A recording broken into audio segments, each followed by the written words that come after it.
2017 साली आपण महापालिकेची स्थापना जर बघितली तर काँग्रेसला न मागता भाजपाने पाठिंबा दिला होता. त्यावेळेस जे काँग्रेसमध्ये नेते होते आज ते भाजपात आहेत. त्यामुळे परभणीकरांनी या दोन्ही प्रस्थापित पक्षांना नाकारायला काहीच हरकत नाही. कारण की ज्या मूलभूत सुविधाची अडचण 2017ला होती, त्यानंतर सत्तांतर झालं राज्यामध्ये, परभणीतले सर्व प्रमुख रस्त्यांचे कामे स्थगित करण्यात आले. कोर्टाच्या ऑर्डरच्या नंतर ते कामं सुरू झाले.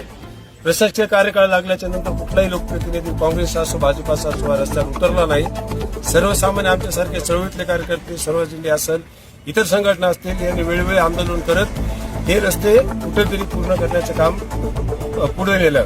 यामुळं या महापालिकेच्या निवडणुकीमध्ये ह्या प्रस्थापित नेत्यांना कुठं उकळून फेकणं हे आज सर्वसामान्य मतदारांचं, परभणीकरांचं प्रथम कर्तव्य आहे. त्यामुळे हा मतदानाचा हक्क बजावताना कुठेतरी नवतरुणांना, चळवळीतल्या कार्यकर्त्यांना संधी देत त्यांच्यावर विश्वास दाखवत चांगले नगरसेवक कसे आपण महापालिकेत पाठवू शकतो हे कर्तव्य परभणीकरांनी पार पाडावं हे महत्वाचं. या निवडणुकीमध्ये आपण उमेदवार देणार का, आपण कोणाला पाठिंबा राहील आपला? स्वराज इंडियाला सर्वसामान्य परभणीकर ओळखतोय. प्रामाणिकपणाची चळवळ, शहराच्या मूलभूत सुविधा असतील, प्रश्न असतील, शहराचं नियोजन विकासाच्या बाबतीतला दृष्टिक्षेप असेल, हा स्वराज इंडियाकडे आहे. परंतु संघटन आज आमचं मजबूत नाहीये. त्यामुळं कुठेतरी आम्हाला आमच्या मर्यादा माहिती आहेत, पण स्वराज इंडिया शांत बसणार नाही. या निवडणुकीमध्ये मतदारांमध्ये जनजागृती करण्याचं काम असेल, चळवळीतले कार्यकर्ते असाल, जे नगरसेवक प्रस्थापितांच्या विरोधात काम करत जनतेसाठी झटतात, त्यांना पाठिंबा देण्याचं काम हा स्वराज इंडियाच्या वतीने यावेळेस करण्यात येणार आहे.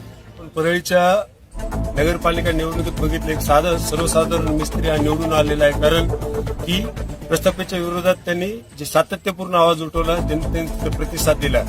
परभणीकरांमध्येही ती संवेदनशीलता आहे. परभणीकर संयम जरी असले तरी नक्की चळवळीच्या कार्यकर्त्यांच्या बाबतीत त्यांनी परभणीतही या पद्धतीची जर भूमिका घेतली तर कुठं आपण जे लक्ष्मी अस्त्र वगैरे हे विषय पाहतो किंवा दडपशाहीचे राजकारण पाहतो, त्याला कुठेतरी आपल्याला फाटा फोडता येईल. परभणीच्या मतदारांनी या बाबतीत नक्कीच लक्ष ठेवायला पाहिजे की जे चळवळीतले कार्यकर्ते, जे कुठेही आपला स्वाभिमान विकत नाहीत, कुठेही झुकत नाहीत, अशा मतदारांच्या पाठीशी उभं राहत त्यांनी चळवळीतले किमान काही नगरसेवक जर आज आपण महापालिकेत पाठवले येत्या या मतदानाच्या दिवशी, तर महापालिकेला मेटाकुटीस आणत महापालिकेकडून सर्वसामान्य जनतेची मूलभूत प्रश्नांची अडचण हे नगरसेवक नक्कीच सोडवतील. त्यामुळं जनतेने हे लक्षात ठेवावं.